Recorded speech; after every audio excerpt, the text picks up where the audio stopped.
And once you've integrated this to the level of unconscious competency, you eat well, you manage yourself well, you do things that are happy making, you address your fears effectively, you use your mind effectively, you look at both sides of any belief or idea, you be careful not to get caught in closed belief systems because that makes you blind, etc. When you live that way, you really now have freedom.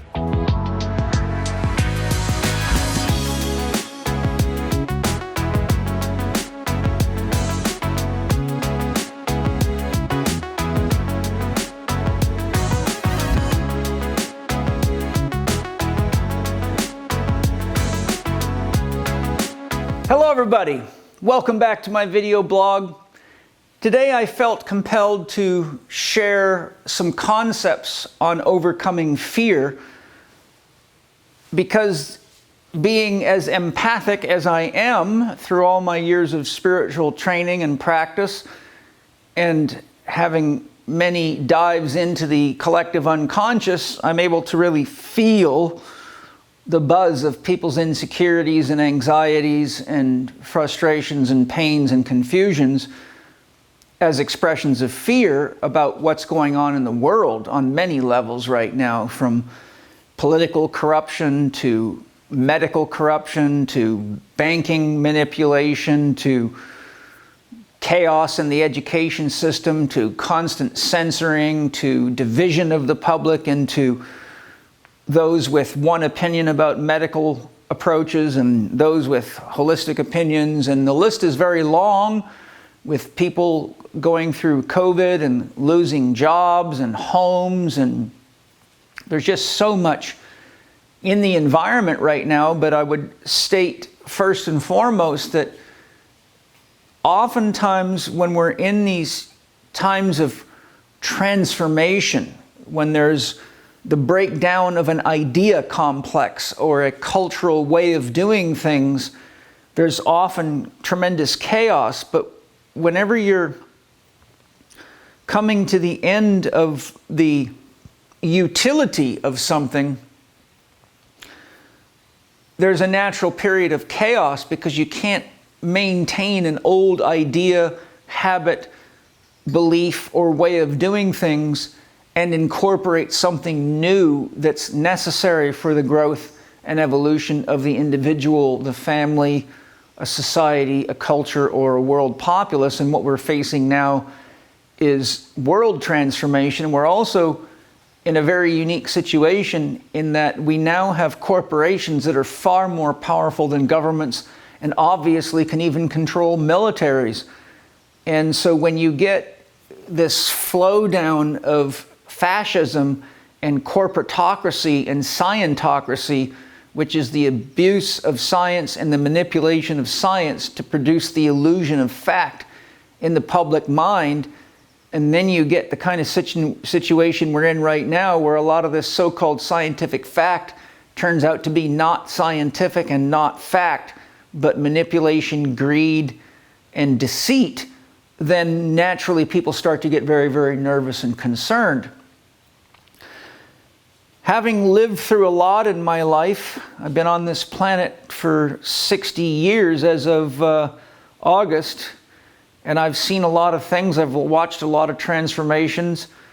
I've been involved in a lot of scary things, from hardcore racing and being a paratrooper to a lot of violence in my upbringing in the family, to deaths in the family, to suicide, to you name it. I've been through my share of the mill, and I've had to do a lot of my own healing to get to the point where the fears and the beliefs that were created in the time of fear, which can be deeply imprinted, could be dealt with from an honest, open-hearted perspective and evaluate whether or not what I was imprinted with in times of fear is actually serving me or not serving me. And for example, I, in my own inner explorations, found that my childhood beliefs about money were actually limiting me from becoming successful financially and having the kind of abundance that only appeared in my life once I realized that I was projecting my fears onto the world around me, and it was mirroring my fears back to me to make them real. So today I'm going to give you a little expose of some of the concepts that I use to train CHEK professionals, and also that I use when working with clients that come to me often very scared because they've got serious diseases or are in a major life crisis or a death in the family, and they're lost and confused. So the first thing we want to do is, whenever we are facing what looks like some kind of a fear-generating threat, is ask the question, am I safe? You'll see here that I have fear with an abbreviation. I learned this years ago studying the work of Zig Ziglar, who said most fear is false evidence appearing real. And that really is most of it. I would say of all the times that I've felt fear in my life and later realized that the thing that I was afraid of turned out not to be real, or not to have a bite, or it was somebody else's fear being projected to me and I believed it, was probably 95% of the time. So one of your ways of distinguishing whether or not you're creating unnecessary stress within yourself and debilitating your capacity for creative and constructive thinking is to answer these questions. One, can I breathe? If you're breathing, then you know you're not dead, and you know you're not had the wind knocked out of you, you're not, unconscious. If you can say, I'm breathing, then good, we can work with that. Do I have access to food? Do I have access to water? Am I safe right now? Even if someone says they want a divorce, or they tell you that you've just lost your job, you're still safe. There's nobody trying to, harm you. No one's got a knife to your throat, a gun to your head, etc. So if you got breath, you got food, you got water, and you're safe, relatively speaking, then do I have warmth in my body? If your body's still warm and you're still breathing, good, you're still alive. Do I have access to shelter? Is there somewhere I can get out of the elements? Good, then that's covered. And do I have love in my life? Do I have the capacity to love myself? Are there others that I can share love with and that share love with me? The answer is usually yes. Most of the time when people say no, it's part of a story they've been telling themselves because they're trapped in the victim archetype or the saboteur archetype, or they're trapped in the archetype of the orphan child or the abandoned child, which just means they need therapy, which is okay. So if I have breath, food, water, safety, warmth, shelter, and love, and the answer is yes, then you're safe to come up and explore the next stage of how to handle fear constructively. If you're not able to say yes to these, then the first question you want to ask yourself is, who can help me right now?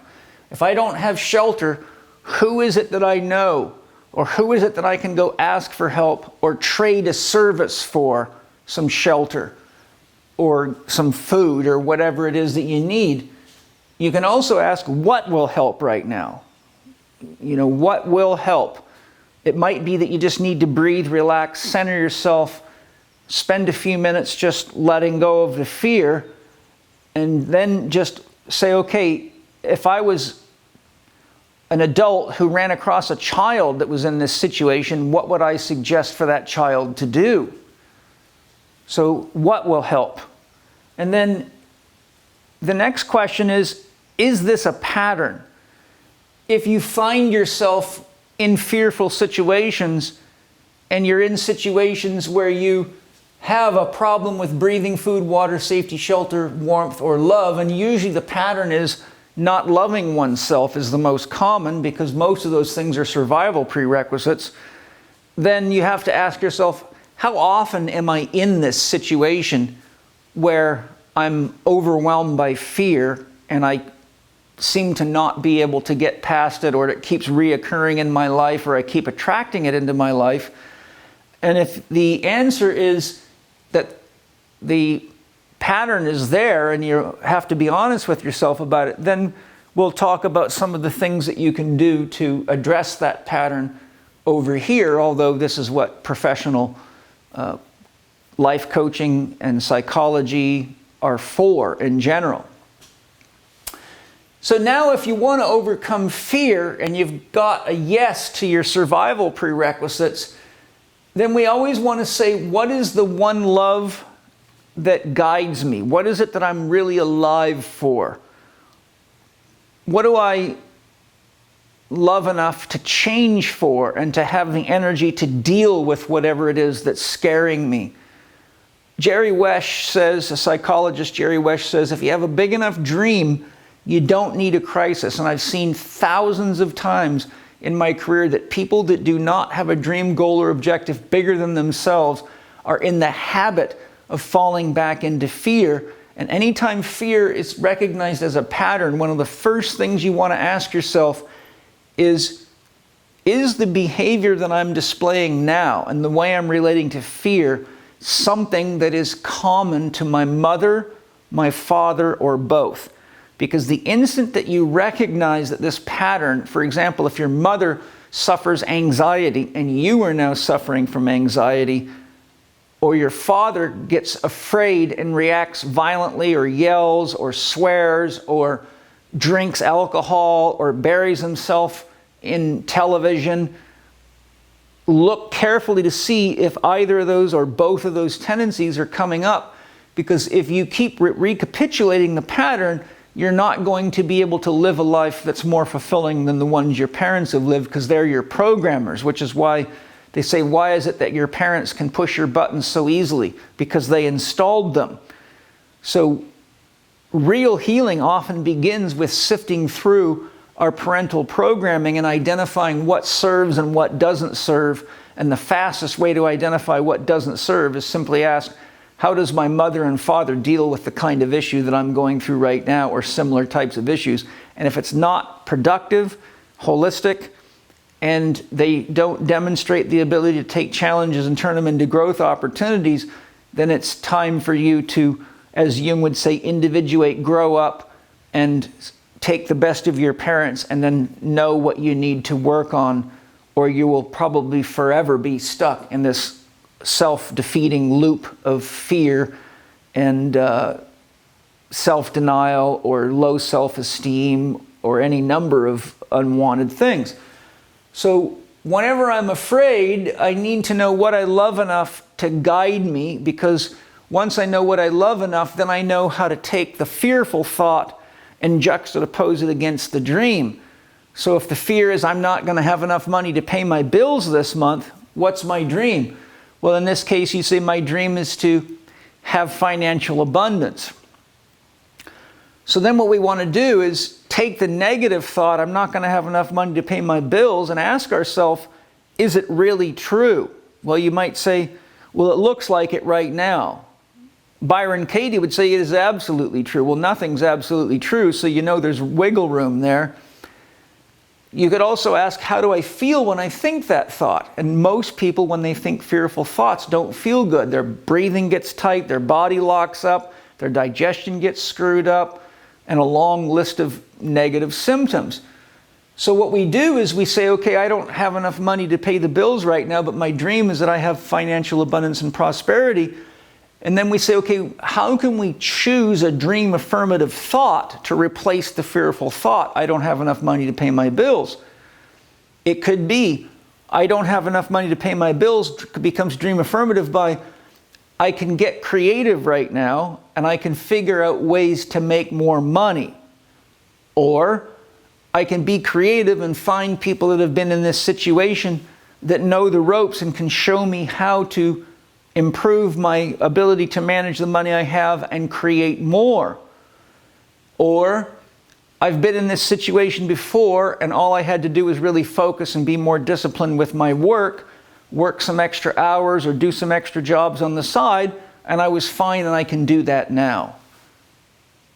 But one of the key caveats is if this issue about money keeps coming up, then you need to look at what your programming around money is and how much education you have or don't have, so you know how to improve your likelihood of not falling into that trap unnecessarily. Two forces, the male and the female, the yin and the yang. The force of yin multiplies power, the force of yang divides power. So the question is, where am I out of balance? For example, we'll go back to the money issue. If I spend more money than I make and I'm living off credit cards, that's excess yang. So it means that in order to protect yourself from repeatedly running into the same fear, you have to take some kind of training in money management or hire a debt counselor to help you, or you're not going to balance yourself and you're going to keep suffering the effects of imbalance, which in this case would be not being able to pay your bills. Then we have to say, okay, what choices can I make? Because on one side is the fear that I don't have enough money, and the other side is the opportunity to balance the scales, which could be education, it could be working harder, it could be borrowing money from somebody that trusts you enough that you'll pay it back. There's a number of factors. So until we figure out where the imbalance is, we don't really know how to make a correction in our belief system or our habits or our ways of relating, and we're going to have the same problem come back. You will see when you work with thousands and thousands of people like I do, that the same patterns keep repeating themselves in a person's life, and they attract people to them that trigger the problem until they heal. It's really like we have a built-in magnet that attracts whatever we haven't healed or wherever we have a false belief to us, so we have to confront it face to face. There's only three choices you can make in relationship to any person, place, or thing. The optimal, which is best for everybody involved. The suboptimal, which usually gives you instant gratification, but leads to some kind of problems in your relationships with the key people that are affected by your choices. And the third option is to do nothing, which can have positives or negatives. Doing nothing when you need to gather more information to make an intelligent decision is a positive option, and I'll talk about that again in a minute. Doing nothing because your fear is coming from a relationship difficulty, arguing, fighting, and not getting along means you call a timeout and you tell that person, I can't stay connected to you at the heart, and I don't want our relationship to break down any further, so I'm going to call a timeout, and could we please return to this when we're both more centered in ourselves and more able to connect at the heart and share love together and get clear on what our common dream is together for our relationship. The worst choice is apathy, which means to do nothing literally, and apathy is never a good idea.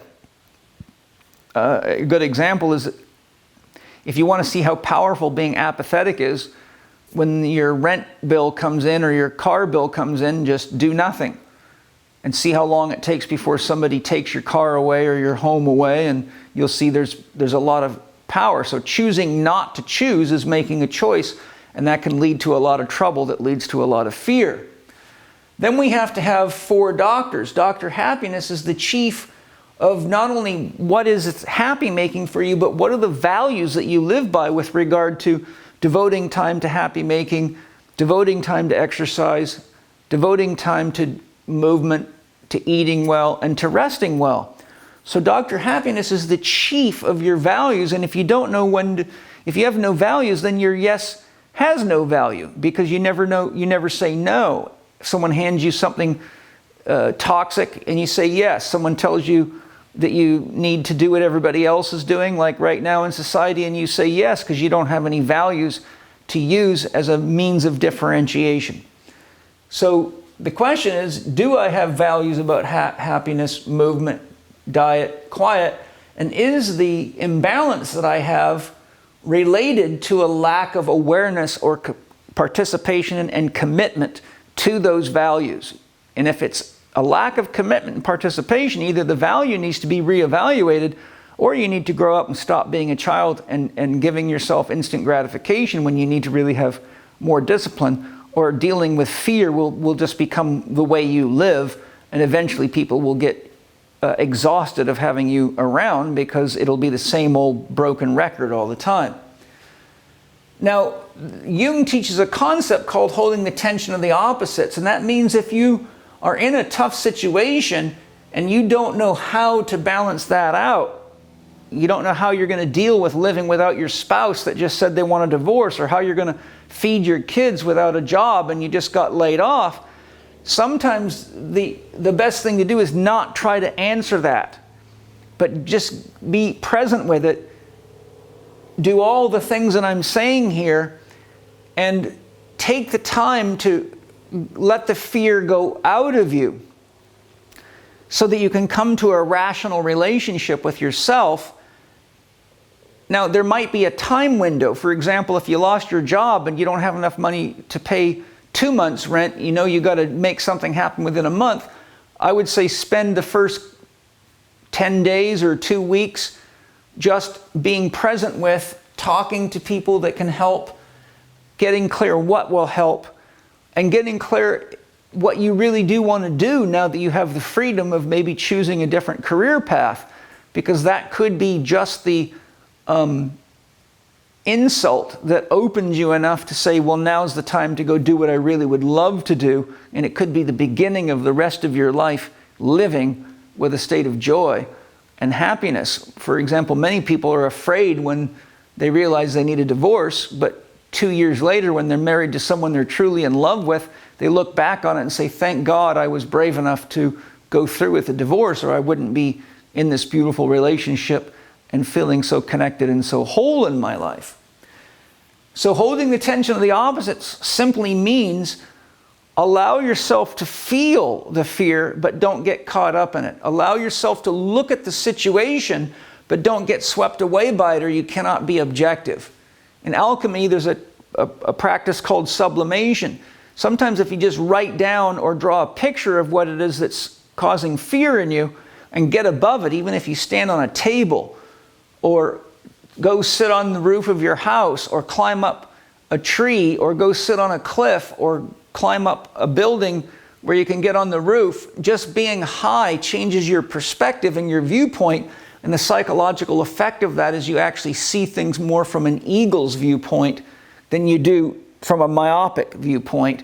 So holding the tension of the opposites means take the time to process so you don't act irrationally, and take the time to talk to people that have the life experience with the kind of challenge you're going through to get good guidance.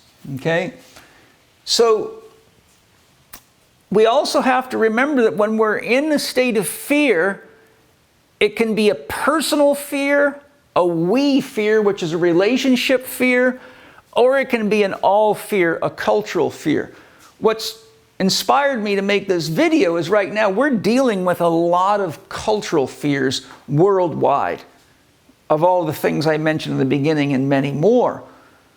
So when we're in this state, we always have to remember that we are the basis of our relationships at every level. If you're in a we relationship, you occupy 50% of that relationship.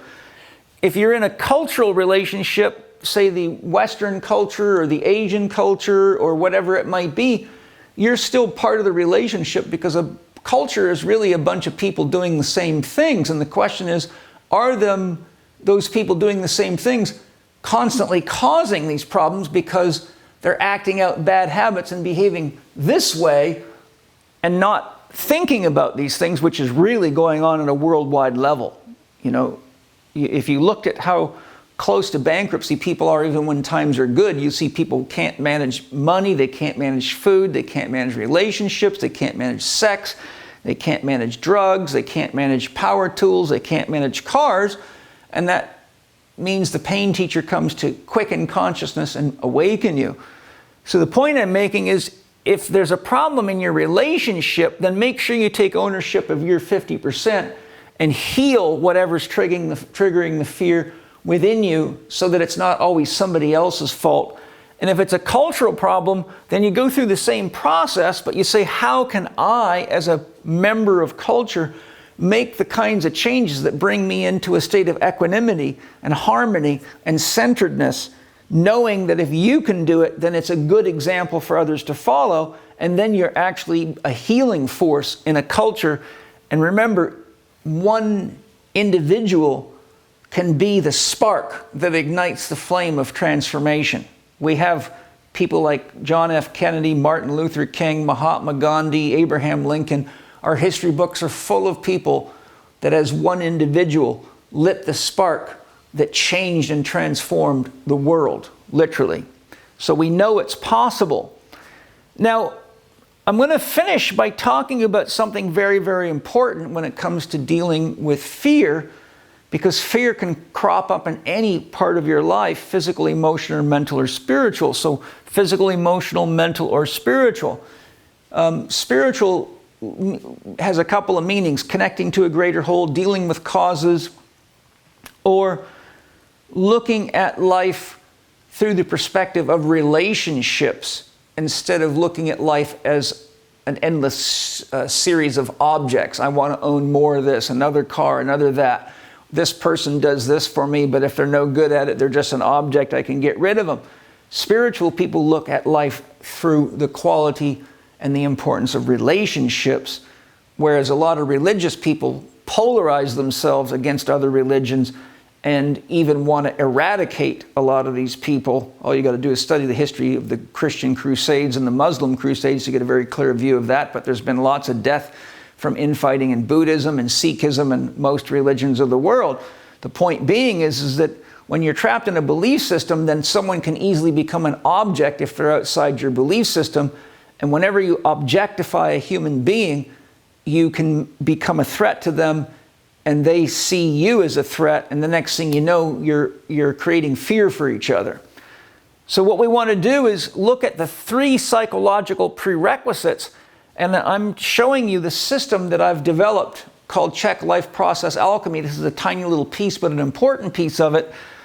And so the alchemists say that when we're really caught in our unconscious, or we've got bad habits or addictions, we're in what's called the blackening phase. And in the blackening phase, you're lost and confused and not sure what to do, and often making your life worse by doing the very things over and over again that started the problem.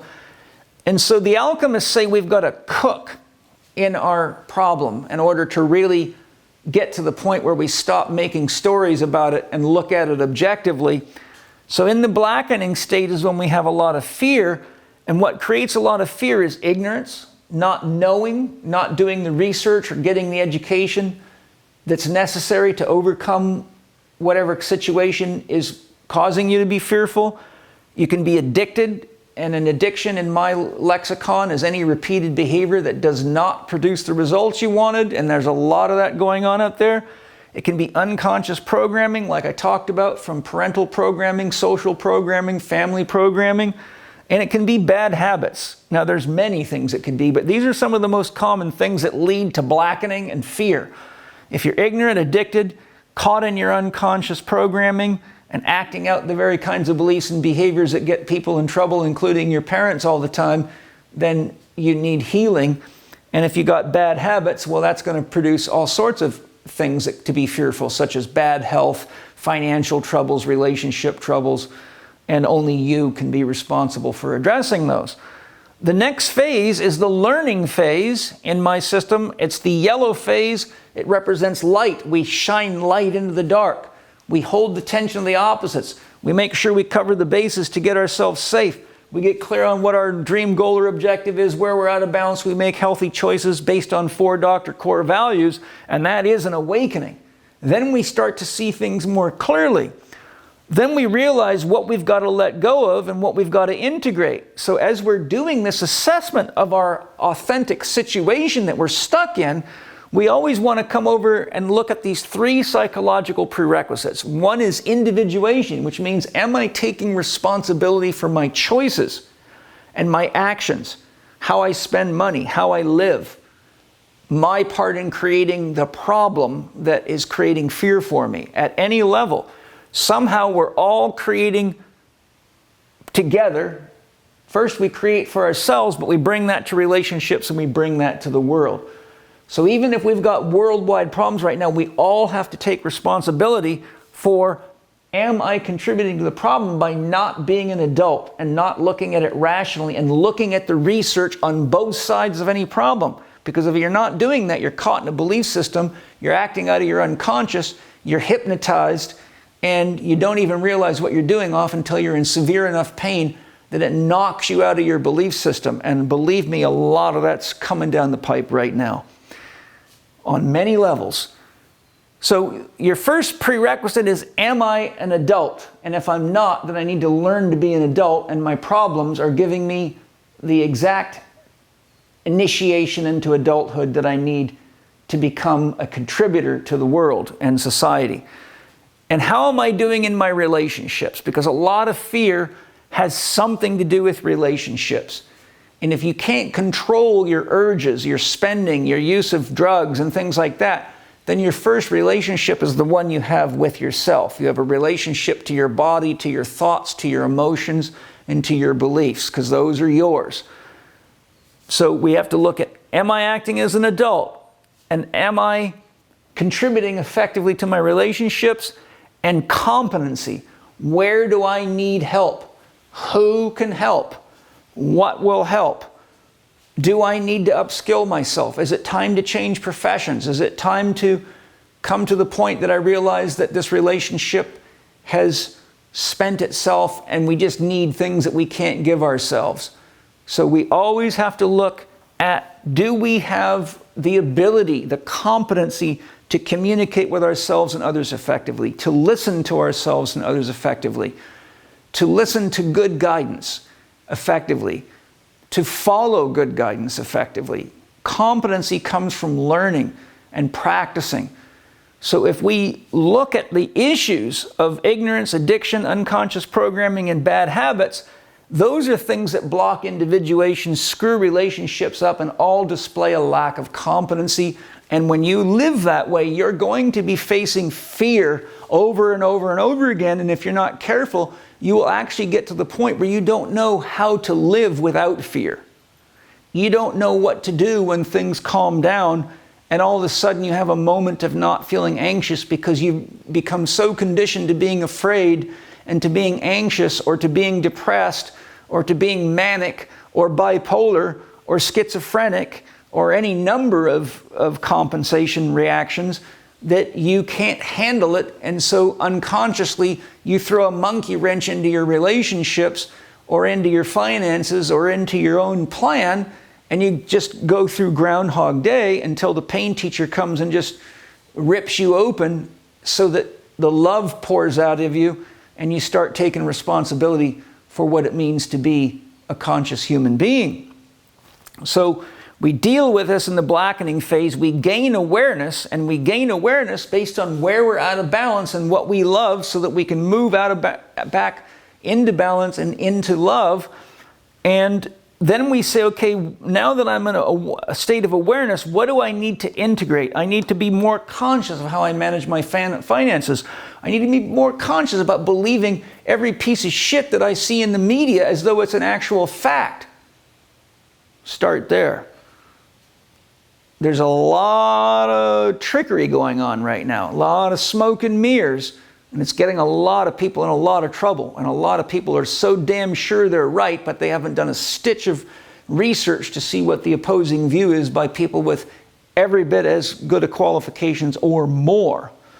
So when we're in the integration phase, we've got to really practice putting these new beliefs and behaviors into play and staying tuned to our values and to our goals and objectives, or you're like an addict that can easily fall off the wagon. And once you've integrated this to the level of unconscious competency, you eat well, you manage yourself well, you do things that are happy making, you address your fears effectively, you use your mind effectively, you look at both sides of any belief or idea, you be careful not to get caught in closed belief systems because that makes you blind, etc. When you live that way, you really now have freedom. You are now a true free thinker, and you have free will. When you're in the black phase, you have almost no free will. You're like a train on railroad tracks, and if you want to turn, you can't. You are trapped. When you start getting more aware, you get a little bit more freedom. When you start integrating your new awareness and the guidance you've gotten from wise teachers, you've got more freedom and more free will. And finally, the cage door is open, and you can use your mind and you can use your heart, and you've increased the depth of your relationship with your soul or the consciousness within or the inner guide, and you start to realize that most of what you were afraid of was really false evidence appearing real. And now that you have some tools and some genuine interest in living and loving fully, then fear isn't nearly as scary. That doesn't mean it's not scary or it wouldn't be fear. But now that you have a toolkit, when fear comes, you can say, hello, Mr. or Mrs. Fear. Thank you for showing up to grow me. And that's where you get your growth edge. That's where you turn challenge into opportunity. And that's what we all need to do together right now in the world. We've all got to grow up, take stock of our relationships, and those relationships include medical organizations, educational organizations, banking industries, political organizations, and a long, long list of them, telecommunications, corporations, social media. There are so many scams going on, but the beautiful thing about it is the devil you know is always better than the devil you don't know. If it's unconscious, you're in the black. You don't know what happened until you've been hit by it. But once you start waking up, and we're in a time of transition where a lot of corruption's coming to the surface, when a system's in chaos, that's when it's easy to change because it's unstable, right? It's really hard to change things when they're very fixed. But once an earthquake shakes your house to pieces, it's easy to say, time to build a new house. But you've probably been saying, we need to get a new house for the last 20 years, and all of a sudden the earthquake came to give you a little support. So you can let it paralyze the shit out of you and turn you into a useless bump on a log who ends up just needing another mommy or daddy figure to get you out of it. Or you can say, hey, it's time to build a new house. I live in Southern California where fires rip through houses like a mouse through cheese around here. And I've had many friends that have lost their homes, and fortunately, being good spiritual Californians, they said, hey, it's just time to create the next thing. And that's how you manage life. So hopefully you're interested in freedom, and you're interested in free will. And hopefully you're interested in being whole as an individual and having healthy relationships and growing the level of competency that gives you free will. And hopefully you're willing to take responsibility for your part in every relationship and in the world, community, or culture, because without each of us participating, well, it's not too hard to figure the formula. If you keep doing what you've always done, you're not going to get anything new. So sometimes we have to make sacrifices to grow, and sometimes we have to sacrifice something of ourselves to keep the relationship healthy. And sometimes we have to sacrifice something of ourselves to shift our culture. And right now we need to be much more aware of what we're doing to nature and realize that a lot of the smoke screens that we've got going on are secondary to the big issues, such as the health of this planet and the health of nature. So another tip is, when you think you're in a fearful state, always look for someone who's in worse trouble than you, so you can acknowledge that it's not as bad as it could be. So now's not a time to complain and go into a poor me, sad sack story. It's time to lay on the floor, relax, get yourself stable, hold the tension of the opposites. What is my one dream that I love enough to grow for, learn for, and change for? Work with your mind, flip it over, and every time that negative, fearful thought comes up, say, thank you, dear pain teacher, for showing me where I have a mind virus. State your dream and state a positive thought that is dream affirmative, and reprogram yourself. And where you need help, gain competency by getting help. And you will find that over time, that doesn't mean you invite fear, but you know you have the tools so that when it shows up, you just know it's growth time. And that's how I believe we're all going to get through this together. But it starts with us as individuals first. We can't expect the world to heal us or fix things for itself if you haven't been awake enough to see there's a handful of billionaires trying to control every aspect of your life, survey every aspect of your life, steal your information and watch your every move and put you in an invisible jail, then you have been sound asleep. And it's time to wake up. Because if you wake up in jail, you have to realize how long it was that you did nothing while they built that jail cell around you. And so right now, there's plenty of fear in the environment across the board, and it should get you ready to do what I've just shared so we can all heal and grow together. When I was a paratrooper in the 82nd Airborne Division, there's one thing they drilled into our heads: always be alert, or you could die out here. And ladies and gentlemen, a lot of people today are dying from eating garbage, drinking crap, doing too many medical drugs instead of taking responsibility for themselves, believing shit they see on television and on social media without investigating it to see if it's even real, and a long, long list of other things. And it's time for us all to grow up together and learn how to deal with the fears that are inevitably part of life so that we can all enjoy freedom together and healthy relationships and share the resources of the planet and help get these billionaires back into a more realistic relationship with the rest of us, because they've got this strange idea that they're the emperors of the world and they can make us do anything by just buying everybody off and using dirty, crooked, organized crime and political manipulation and greed and medical manipulation and greed to turn us into their little guinea pigs. And I sure as hell am not going to stand for it, and I hope you're not either. So let's all get together and learn to use fear constructively and positively and make this world something that we can be proud to leave our children. Thanks for joining me today. Aho.